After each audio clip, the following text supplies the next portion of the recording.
Hey, what's going on, guys? So today's lesson is mainly going to be for current agency owners. This is going to be for you if you already have an agency and you're working on other channels. So maybe you have you're focused on Facebook ads, Instagram ads, Meta ads, maybe Google search ads, SEO, maybe TikTok, Pinterest ads, whatever it is. You currently have an agency, you currently have clients, but you're not running YouTube ads for them yet.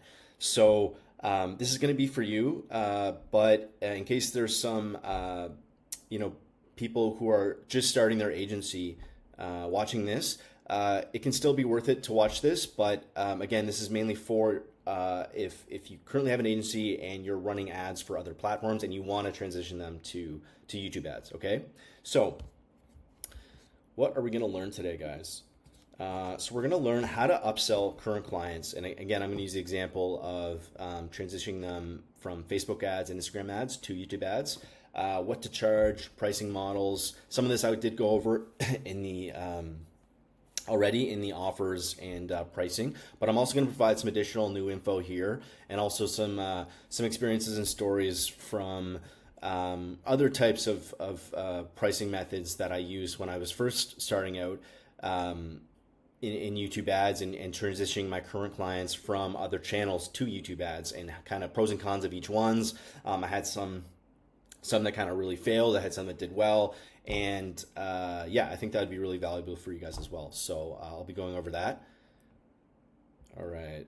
So before we kind of get talking about this, as an agency owner currently running ads for clients, there's going to be two types of clients. Number one is you're crushing it. You're making them loads of cash. Everyone's happy. Second is it's not really working out. Maybe you guys are break even.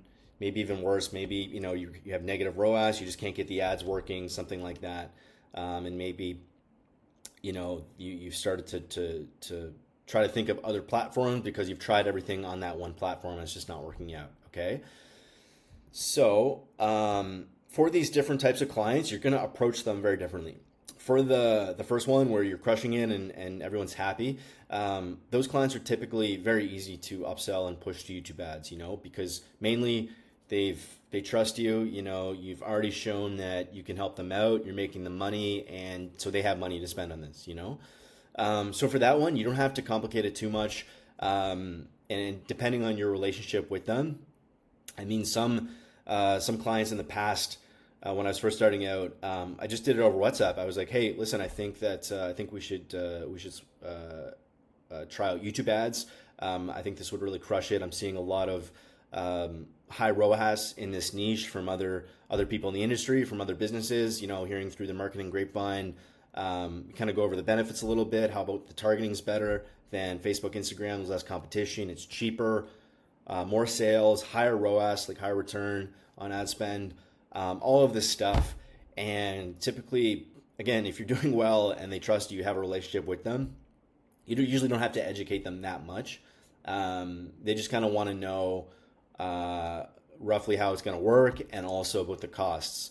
How much is it going to cost them? And again, going into what should you charge them, retainer, all these other things, going with the setup fee is always the best way, especially if you're making them money, they have money to spend on that, right? So I'll touch more about that on what exactly and specifically to charge a little later in this, but yeah, the first one, if you're already doing well with them and you already have a relationship, it's a pretty easy upsell. Okay.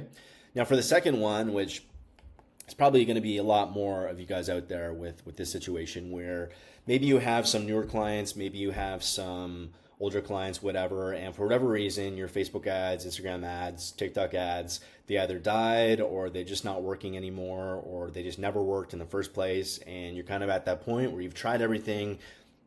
Your client's getting a little antsy about, should we continue with this person or not, this agency or not, and you're looking for a way to kind of get back in the game, and to get this working again. So for this type of client, you're going to approach it differently. You're not going to kind of want to be too casual about it. You're going to have to educate a lot more. So you're going to want to go into more about the benefits. And again, there's a lot more you can say about this, but this is just a brief intro. So you could talk about, how it provides higher sales, better ROAS. It's cheaper. It's one of the cheapest platforms out there right now. It's more targeted. There's full tracking capabilities, so you don't have to mess around with all of the issues that Facebook ads has with the tracking. Higher user sessions. It's an additional revenue channel, so for safety purposes, you're not putting all your eggs in one basket, right? You're not relying so much on just one channel to bring in money, and then if something happens to that channel, you're screwed, right? So there's a benefits-driven approach.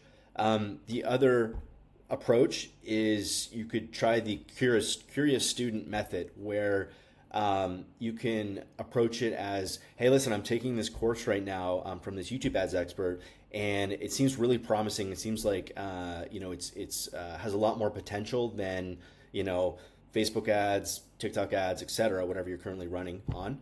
And I'm taking this, and I would love to try this out with your brand, your company, with your product, service, etc. I think this could really crush it. I'm seeing some great numbers here, and kind of start the conversation that way, and then kind of ease into the conversation of switching them from either entirely or just in addition to Facebook and Instagram ads. The issue there with the student method, it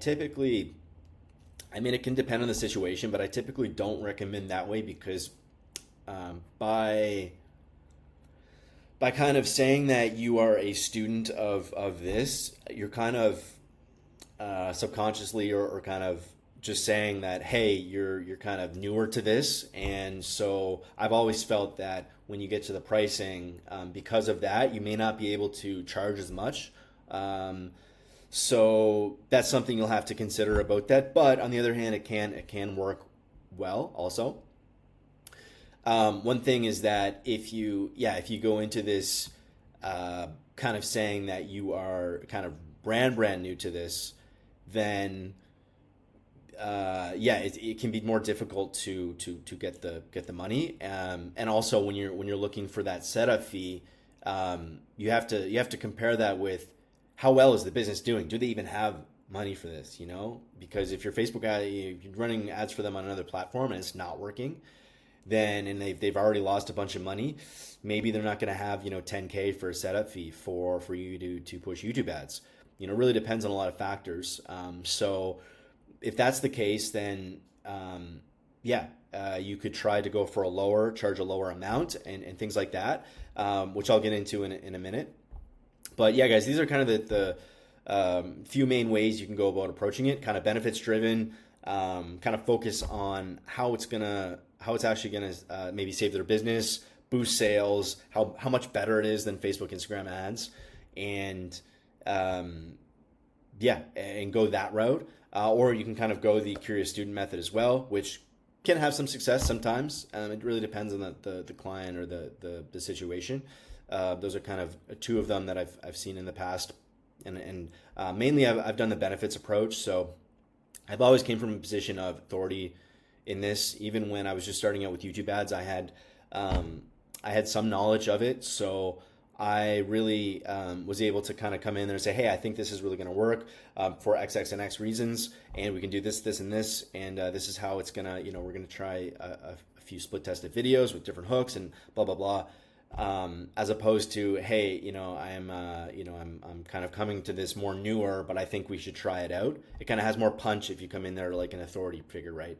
So that's what I found in my experiences with the upselling. I know some other gurus in the smma space that kind of teach this curious student method, which it can work. I've never really found it that successful, because again, you're not really coming in there as an authority figure. You're just basically telling someone, hey, I'm brand new to this. Yes, I'm taking a course from an expert, but just by saying that, it kind of, you want to come across as more confident and more authoritative to that situation, in my opinion. And then, the upsell, like I said, is largely going to depend on how much money they have, how well you're doing, things like that, right? So for the actual, what to charge them things. So Let me quickly make another slide here. Let's see what to charge. So guys, I'm gonna tell you a story about one of my first YouTube ads clients. Okay, so I was running Facebook ads for this business years ago, and ecom business, and Facebook ads just started to die off. A lot more competitors cropped up. It got way more expensive. The tracking, went to shit. So a lot of issues started happening, and some of those, fixed up, but some of them were just they're always going to be there from then on. And I realized, I saw the writing on the wall with these other platforms, especially Facebook ads, and I knew that YouTube ads was the future, right? So I started to push YouTube ads on all of my clients, and eventually go 100% into YouTube ads. So the first time I did this, again, I had some knowledge of it, but I wasn't running it exclusively at that point. I ended up just charging a 1K retainer, plus I think it was around $1,000 for content, for videos. Now, that was a really very low amount, and again, as I was still learning all what I'm teaching you now, that was, I guess, maybe not the best pricing model, because again, you're going to run out of, like, the $1,000 for ads is not much to actually make the ads. You're not going to get that many ads out of it, and so it can kind of handicap you that way. You can kind of shoot yourself in the foot by not charging a reasonable amount for the actual ads production. And again, retainer models, I don't really agree with that's the best method. I think it's better to do a setup fee plus a bigger setup fee plus make it on the back end, But anyway, this is what I did. And I had mixed results. Ended up not really working out that well. But that was for one of the first contracts that I had for YouTube ads, is I did this model. So again, guys, if it depends on the situation. If you have a client where you don't think you can squeeze 5K out of them, and maybe the most you can get is like $2,000 or $3,000, I would say still go for it, and just work really hard and see what you can do with that $3,000 for the content. So maybe you'll do like a 2K retainer and 2K for content. Like if it's the option of actually not working them or not signing them, not upselling them to YouTube ads or not, always sign them, as long as you have good intentions to actually help them, and that you want to put in the work. I think that's fine. But, ideal situations, you always want to charge a setup fee and not do a retainer. Okay. So that's kind of what I did at the start. Again, judge it on your own client basis, where you're at in the relationship, the situation, if they lost a lot of money, if you're making them a lot of money, all of that stuff. Okay. Now, for those clients that you are making a lot of money for and it's going well, again, refer back to the offers and pricing, lesson, plus percentage of back end. So we're going to charge them a 10 to 15K setup fee plus percentage of back end, And again, maybe, if you guys are getting money already for content from your other platforms, maybe this is going to be lower, right? So maybe this is going to be 7.5K, or it's going to be 5K setup fee. Okay, it really depends on a lot of factors, but you do need to charge, I'd say, at least a minimum of 5K setup fee, so that you can make sure that over a 3-month, 90-day period that you're going to have enough money in the bank to make new ads, split test ads, and get a winning ad set, or find some winning ads so you can kind of make money and scale this up. Otherwise, if you don't charge enough and it doesn't work out, then you're kind of screwed, right? You don't have any more money to test new ads, or you're going to have to dip into your own money, which, I won't get into that, but that's never recommended. So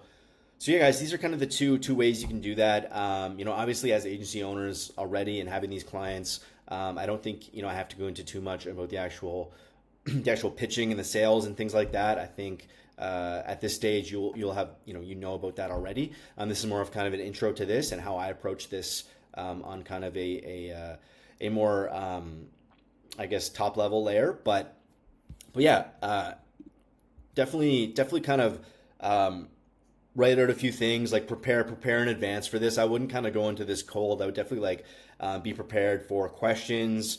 If they say, well, how is this better than Facebook ads? You can kind of go over a few key points. Maybe set up another call. I think that's a good idea, is to actually set up a YouTube ads call for this, exactly what we would do with a new client, okay? And kind of go over different things, questions, and have that pre-prepared. Maybe even have sometimes I've had a proposal prepared already, and I just had a 30-minute proposal call with them, right? They're already your client, so it's quite easy to just jump right in, and then you can kind of sign them at the end of that call. So I found that worked really well, and it's hit or miss. If you're not doing well with another client, it's hit or miss whether you sign them, but it's worth a shot, right? And if you think it can do well, if you think it can kind of save the situation, then definitely push it, and just see what happens. All right. So guys, I think that's it for this one. We pretty much went over most of how to approach and charge and sign upsell clients. Again, it's going to be a lot easier if you already have them, and if you have a good relationship. But yeah, guys, try this out, and post in the group, post in the community if you've tried this and if it worked, or if you've kind of failed, or any of your learning things. I think that would be very valuable for other people to learn as well. All right, guys.